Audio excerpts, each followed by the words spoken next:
Hello everyone and welcome to Barca News. It's July 21st, 2022 and Xavi is finally in the USA.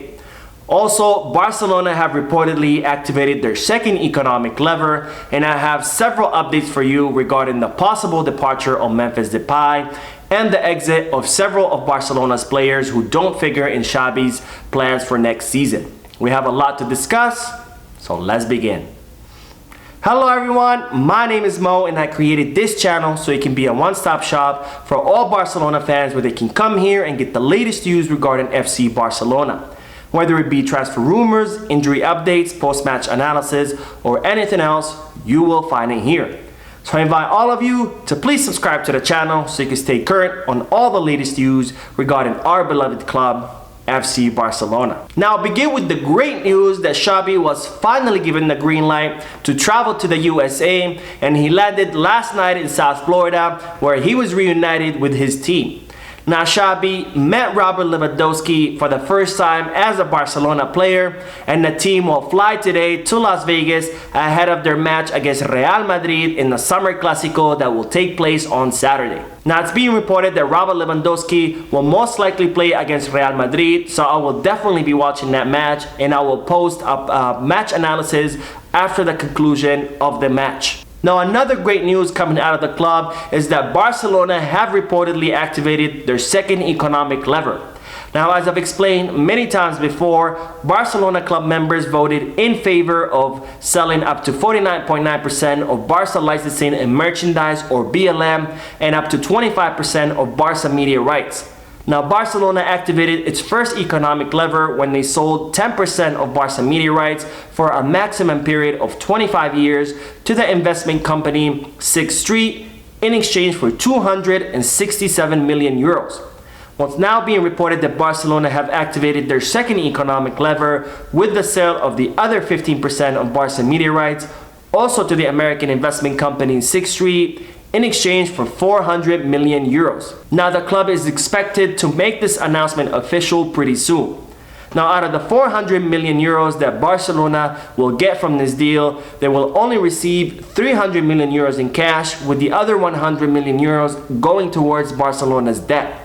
Now out of the 300 million euros that Barcelona will receive in cash, they will designate 200 million euros towards their transfer budget, and this will include the money that Barcelona paid for both Robert Lewandowski and Rafinha. Now the rest of the transfer budget will go towards the two operations that Barcelona are currently trying to finalize, and those are the operations for the transfer of Cesar Azpilicueta from Chelsea and Jules Kounde from Sevilla.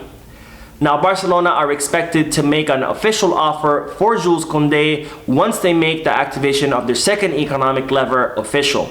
Now with the activation of the second economic lever, Barcelona are also expected to be released from the 3-to-1 rule that La Liga imposed on them as a result of their financial situation. Now the 3-to-1 rule says that if Barcelona sells a player, they would only be able to use a third of the proceeds to acquire a new player. So for example, if Barcelona sells a player for 100 million euros, they would only be able to use 33 million euros to acquire a new player. Well, with the activation of the second economic lever, Barcelona are expected to be released from under this rule, and they will go back to the 1-to-1 rule that says they would be able to use the entire proceeds from a sale of a player to acquire a new player. Now, in regards to the sale of 49.9% of Barca licensing and merchandise, Barcelona have decided to put this operation on hold, and they will consider the sale of 49.9% of BLM next year when the club is in a better financial situation, which will allow them to negotiate a better deal, given that they won't have the pressure of trying to close the deal as soon as possible and to try to get as much as they can for the sale of the small stake in BLM. Well, now that Barcelona will be making official the activation of their second economic lever, it's expected that they will be making an official offer for Jules Kounde. Now, Barcelona have asked Kounde to wait for them until they're able to make an official offer. Now, it's being reported today that Chelsea have reached an agreement with Sevilla for the transfer of Kounde to the London-based club. Now, Chelsea's offer is much higher than what Barcelona are willing to pay, but the club are relying on Kounde putting pressure on Sevilla to only negotiate with Barcelona, the same way both Rafinha and Robert Lewandowski put pressure on their former clubs to only negotiate with Barcelona, despite those clubs having much better offers from other teams.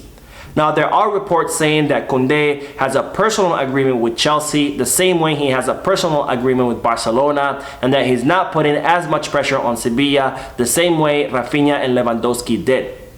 Now, Jules Kounde was dropped out of Sevilla's squad ahead of their preseason camp in Portugal, so it seems that Kounde will be leaving Sevilla this summer, but of course the question remains whether he will go to Chelsea or whether he will come to Barcelona. Now, speaking of possible arrivals in the club, I previously reported that Barcelona were interested in signing Kounde Chukwuemeka for the Barcelona B squad, or Barcelona Athletic as they will be known next season.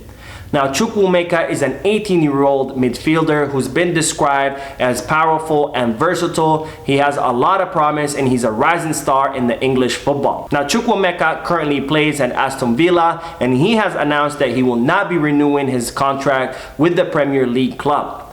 Now, Barcelona were initially reported to be in pole position to sign Chukwuemeka, but now Aston Villa are asking for 23 million euros for Chukwuemeka, or for Barcelona to forgive the debt that Aston Villa owes them for the transfer of Coutinho.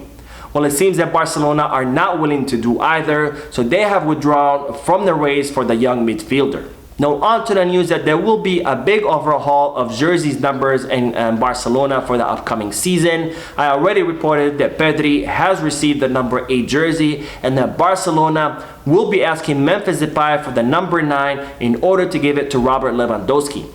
Now, it was initially thought that Barcelona will give Lewandowski the number 9 as a market employee. Well, it's now being reported that Barcelona might be contractually obligated to give Robert Lewandowski the number 9 because it seems that the Polish striker was able to negotiate a clause in his contract that would obligate Barcelona to give him the number 9, given the fact that he has a marketing brand named RL9. Now, it was initially reported that Barcelona will give Memphis Depay the number 11 jersey instead, but it's now being reported that Ferran Torres will receive the number 11. Now, this either means that Barcelona will give Memphis Depay a different number, or this might mean that Barcelona are not counting on Memphis Depay continuing at the club the upcoming season. Now, speaking of Depay's exit, there are reports stating that both Manchester United and Ajax are interested in signing the Dutch forward, and they'd be willing to pay up to 20 million euros to Barcelona. Now, Depay wants to remain in Barcelona and Xavi wants to keep him on the squad, but given the presence of Rafinha and Dembélé on the right wing and Ansu Fati and Ferran Torres on the left wing, it's most likely that Memphis Depay will not get much playing minutes, so the club will try to convince him to make the move by letting him know that he will most likely be Xavi's 3rd or 4th option, and given that the World Cup is right around the corner, it's most likely that Memphis Depay will be forced to look for playing minutes somewhere else. Now, speaking of the club's exit, I initially reported that Ajax were interested in signing Martin Braithwaite, given that their coach Alfred Schroeder had trained Braithwaite while he was Ronald Koeman's second-hand man at Barcelona. Well, it seems that Ajax have decided to pass on the Danish forward because they got tired of waiting for the Braithwaite's agents to respond to them. So it seems that Braithwaite is once again without a prospective club and that Barcelona are running out of time in the offloading of the Danish forward. Now, another player that has been left without a prospective club is the Brazilian goalkeeper Neto. Now, Neto was involved in negotiations for his exit to Celta, but it seems that Celta were not able to match Neto's requirements for salary, so those negotiations have fell through. Now, it's being reported that Neto has given Barcelona the green light to negotiate his exit to the Italian club Napoli. Now, Napoli are in search of a goalkeeper and they prefer to sign Neto on a free transfer fee. However, it's being reported that they would be willing to pay a small transfer fee. Now, another player that might be on his way out of Barcelona is Oscar Mingueza. Now, it's being reported that there are clubs in several leagues that are interested in Mingueza, including the German league, the Greek league, the second division of the Italian league, and the Spanish League as well. Now, Oscar Mingueza prefers to remain in Spain, and Barcelona are currently weighing their options in regards to the exit of Mingueza, because it seems that the club want to keep a future option in case Oscar Mingueza does end up exploding. So Barcelona will try to negotiate a buyback option just in case Mingueza does end up living to his full potential. Now, we will end today's video by briefly discussing a report stating that Barcelona actually signed Rafinha for 48 million euros and not the 75 million euros that the English media were reporting, and not for the 58 million euros that I reported previously either. And it seems that Barcelona paid 48 million euros in fixed transfer fee to Leeds United plus 12 million euros in variables. And it's also been reported that these variables will be very difficult to achieve, and they're heavily tied to Rafinha's performance in the Champions League. Now, if the club does confirm this report, it will mean that we got a big steal by only paying 48 million euros for Rafinha to Leeds United, especially after the masterpiece performance that Rafinha put on against Inter Miami. So that is it for today. I hope you enjoyed the video. If you did, please give me a like. Also, I invite all of you to please leave a comment down below giving me your thoughts and opinions about all the news that I share with you. And finally, I invite all of you to please subscribe to the channel so you can stay current on all the latest news regarding FC Barcelona. Thank you for watching. I will see you in the next video, and as always, Peace, Barca.